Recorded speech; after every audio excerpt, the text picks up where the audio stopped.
Good morning my dear student and dear friends. तो स्वागत है फिर से आपका हमारे YouTube channel Suraj teach point में, जो लगातार आपके लिए वीडियो बनाया जा रहा है। वो भी मैट्रिक के स्टूडेंट जो भी नए होंगे वो भी इस पे ध्यान देंगे, उसी के लिए पर्सनल ये वीडियो चल रहा है। इसके बाद मैं इंटर के लिए भी बनाऊंगा थोड़ा बहुत जो भी क्वेश्चन होंगे।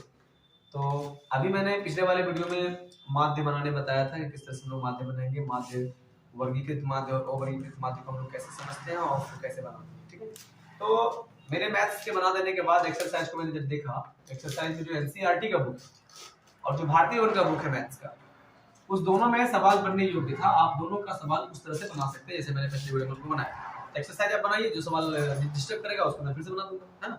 चलिए अभी हम समझते हैं कि जब मैं सवाल बनाने के लिए गया तो उसमें कुछ सवाल ऐसे पाए गए जिसमें अज्ञात बारंबारता की जगह पर संख्या नहीं थी, मतलब लुप्त गोल था, या अज्ञात बारंबारता नहीं था, ऐसा सवाल गया। ठीक है, तो यहाँ पर नहीं है कुछ, तो क्या था यहाँ वो ज्ञात कर दो। इसी को कहते हैं अज्ञात बारंबारता, जो मेरे को ज्ञात नहीं होता उसको निकालने का। ठीक, तो ऐसा मैथ्स आपको दोनों बुक में मिलेगा, एनसीईआरटी के बुक में मिल रहा है और भारतीय वन के बुक में मिल रहा है, केसी सिन्हा के बुक में मिल रहा है।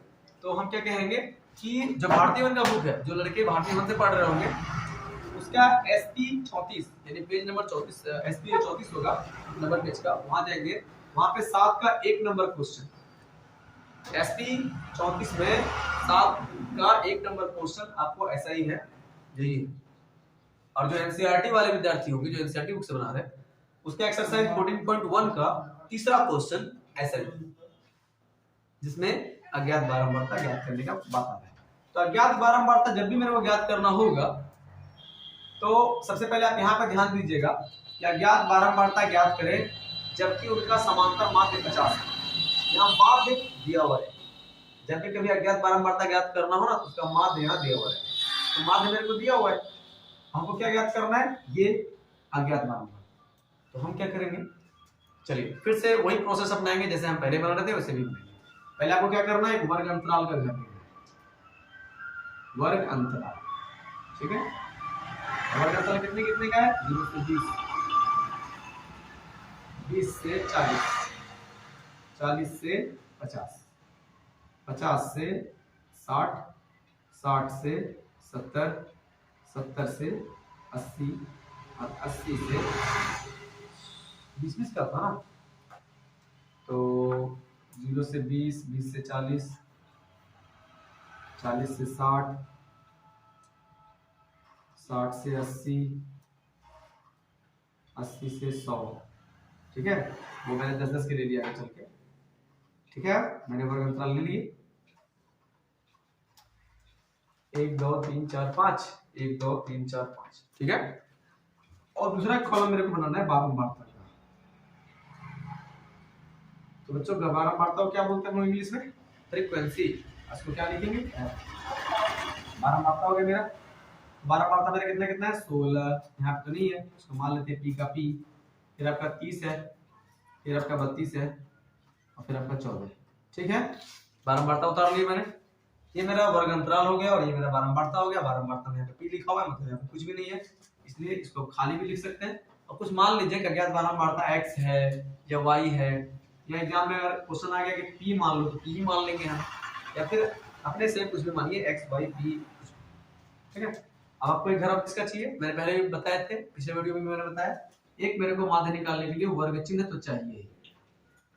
वर्ग चिन्ह को हम लोग x से सूचित करते हैं। तो वर्ग चिन्ह कैसे निकालते हैं, वर्ग चिन्ह निकालने के लिए मैंने पिछले वीडियो में कहा था कि जो निम्न सीमा है और जो उच्च सीमा है, ये दोनों को जोड़ के 2 से भाग लगाने सारे लाइन में, इसको जोड़ के 2 से भाग लगाने, तो हो जाएगा 0 + 20/2।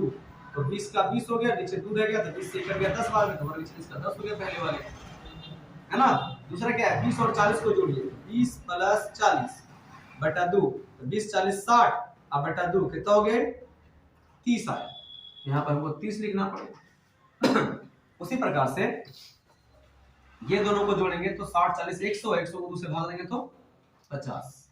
हम ये देख रहे हैं कि यहाँ 10 30 50 20 का डिफरेंस में आ रहा है, तो आप चाहिए तो जोड़ जोड़ के 2 से भाग देके सारे को लिख दीजिए। अभी दोनों को जोड़ेंगे कितना होगा, 8 से 14, 140 को 2 से भाग देंगे 70 आ जाएगा। अभी दोनों को ऐड करेंगे तो 180, 180 को 2 से भाग करेंगे तो 90 आ जाएगा। ये आपका वर्ग चिन्ह आ गया, ये आपका वर्ग चिन्ह आ गया है, नो प्रॉब्लम। ठीक है, अब समझना क्या है कि तीसरा चौथा कॉलम हम लोग क्या बनाने वाले हैं, एफ और एक्स का गुणनफल, एफ और एक्स का गुणनफल, या एक्स इंटू एफ कह सकते हो, या एफ इंटू एक्स या एक्स इंटू एफ भी लिख सकते हैं, इससे कोई दिक्कत नहीं है। एक घड़ी आपको बनाना है तो फिर से आप गुना कर लीजिए जैसे पहले किए थे। तो क्या करना है मेरे को, एफ को एक्स से गुना कराना है, तो 16 को 10 से गुना कराएंगे तो कितना हो जाएगा 160। यहाँ p है, यहाँ 30 है, दोनों को गुना कराएंगे तो क्या हो जाएगा 30p हो जाएगा, सट जाएगा गुना में, ऐसे करना आपको भी, ठीक है। और जब आप इसको गुना करेंगे तो कितना हो जाएगा 5 3 15 और डबल 0 मतलब 1500 हो जाएगा। अब 32 को 70 से मल्टीप्लाई कर दीजिए तो कितना आ जाएगा, यानी 70 को अगर हम 32 से मल्टीप्लाई करते हैं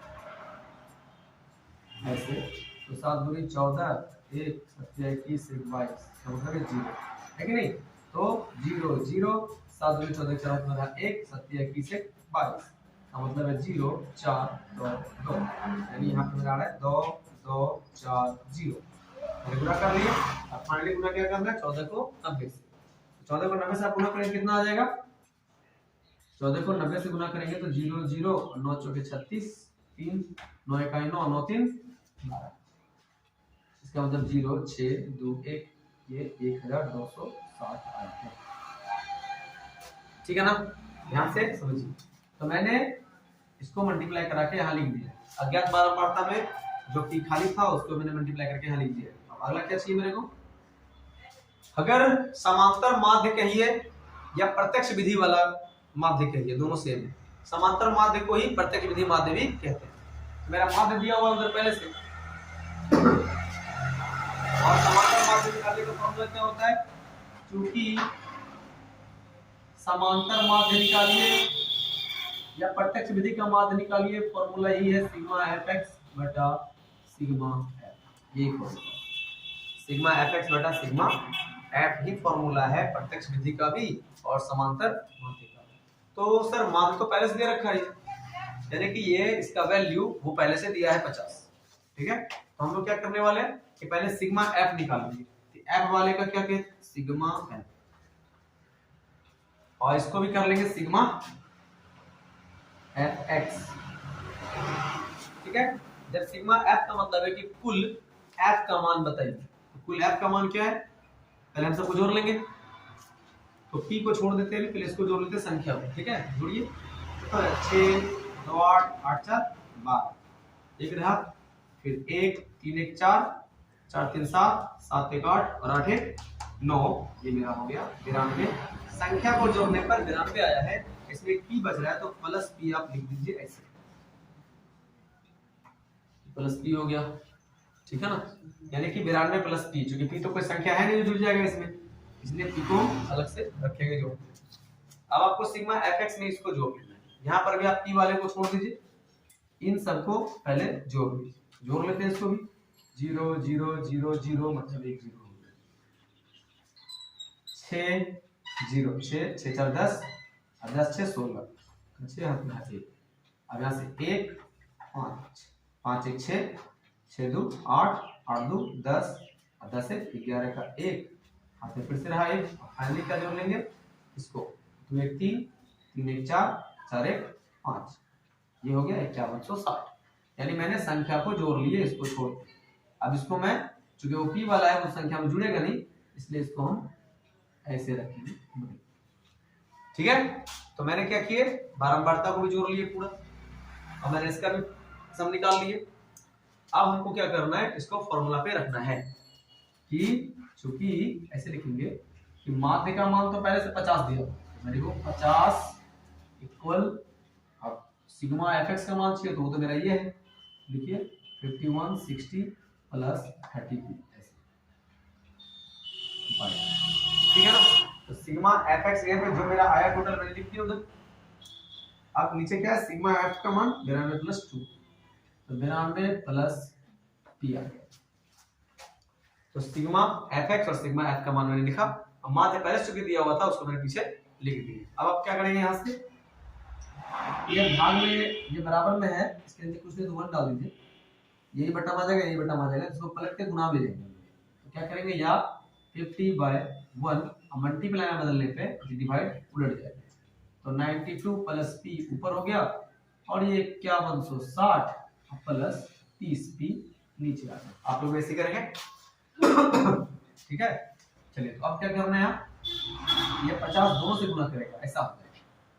ये 50 जो मेरा इससे और इससे दोनों से मल्टीप्लाई करेगा, तो 50 को हम 92 से मल्टीप्लाई करेंगे तो कितना आ जाना चाहिए, 0 0 5 10 1 9 5 45 1 46, ठीक है। 0064 यानी 46 आ रहा है मेरा मल्टीप्लाई करके।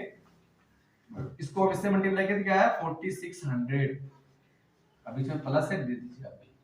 अब 50 को p से मल्टीप्लाई कीजिए तो 50p हो जाएगा ऐसे, ठीक है। अब आगे नीचे जितना दिया हुआ है उतना लिखिए, क्योंकि 1 से मल्टीप्लाई करने को वही रहेगा दोनों, तो उतना ही छोड़ देते हैं, क्योंकि नीचे 1 से मल्टीप्लाई कर रहे हैं दोनों, तो उतना ही रहेगा। 1 से इसको मल्टीप्लाई कीजिएगा तो वही रहेगा, 1 से इसको मल्टीप्लाई कीजिएगा तो वही रहेगा, पीछे प्लस उसी, ठीक है ना। अब चलिए यहां तक हम लोग आ गए। अब यहां से क्या करें, सही तो बटा में है तो हम इसको बराबर में लिख सकते हैं, बटा वाले को क्या कर सकते हैं बराबर में लिख सकते हैं। 4650p ये हो गया। अब बराबर इसको लिखेंगे 5160 प्लस 30p, ठीक है। यहां तक आप आ जाइए। अब जो एक जैसा है उसको एक तरफ कर लेंगे, जो एक जैसा नहीं है जो दूसरे जैसा है उसको दूसरी तरफ कर लेंगे। जैसे मान लीजिए ये दोनों p वाला है, इसको हम एक तरफ कर लेंगे, ठीक है। ये 50p लिखिए और बराबर को उस तरफ क्या है 30p, इस 30p को आप इस तरफ लाएंगे बराबर की इधर इसके तरफ, जो प्लस है वो माइनस हो जाएगा, तो 30p हो गया, ठीक है। तो क्या हो गया इधर 50p माइनस 30p बराबर, अब इधर पहले से क्या है 5160, ठीक है ना। मैंने इसको यहाँ आई प्लस वाले को इधर लाया तो माइनस में हो गया, यहाँ पहले से 5160 है, अब इसको मैं उधर ले जाऊंगा तो ये प्लस में है तो वो इधर माइनस में जाएगा, ये देखिए, ठीक है ना। अब क्या करना है, दोनों तरफ सब्ट्रैक्ट होना है, तो 50p में 30p गया, कितना p बचा 20p बचा, इसको भी घटा लीजिए, कितना हो जाएगा 0 6 का 6 और 1 में से 6 तो जाएगा नहीं, यहाँ 5 बचेगा, 11 में से 6 गया 5 और यहाँ 4 घट गया, कुछ नहीं बचा, तो 560 आपका बचा है। तो अब यहाँ क्या करने वाले e बराबर ये दोनों बटा में लीजिए, 560 बटा 20, अब ये कटेगा कितना बार में, ये दोनों कटेगा 23 दूनी 28 दूनी 56, तो 28 आ गया इसका आपका, ठीक है ना। आपका आंसर क्या हो गया 28 हो गया। तो p का मान क्या हो गया मेरा अज्ञात बारंबार तक कितना है 28, तो हम लोग चेक कर लेंगे, मैथ्स के बुक में जाएंगे आंसर मिलाएंगे कितना है, ठीक है। तो मेरे ख्याल से ये देखिए ये आपका भारतीय वन का बुक है, ठीक है। इसमें ये क्वेश्चन है यहाँ पर अज्ञात बारंबार तक याद कीजिए 7 का 1 में, ठीक है ना, 7 का 1, तो 7 का 1 में चेक कर लेते हैं कि 7 का 1 का, हाँ 7 का 1 का 28 आंसर है, ये आपका कंप्लीट हो गया, ठीक है। तो उम्मीद है कि आपको ये मैथ्स समझ में आया होगा। अगर आपको ये वीडियो अच्छा लगा है तो प्लीज को लाइक कर लीजिए, सब्सक्राइब कर लीजिए, मिलते हैं फिर अगले वीडियो में। जय हिंद।